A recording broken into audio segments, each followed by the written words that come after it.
Hello everyone! In this video, I'll show you how to change your Verizon phone number using the My Verizon app. First, open the My Verizon app, then tap the Account tab at the bottom of the screen. From the Devices section, choose your phone.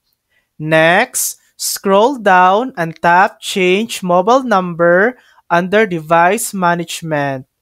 Enter the 5-digit zip code for your new number. Then tap the drop-down menu to select the first 6 digits.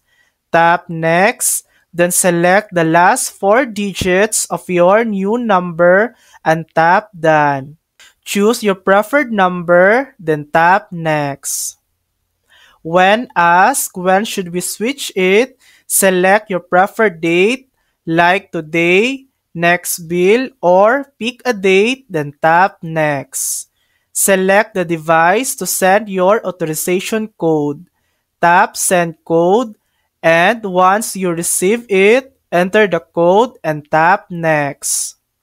Finally, review the confirmation message and tap Confirm to complete the change.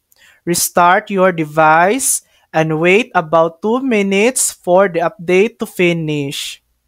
And that's it. That's how to change your Verizon phone number.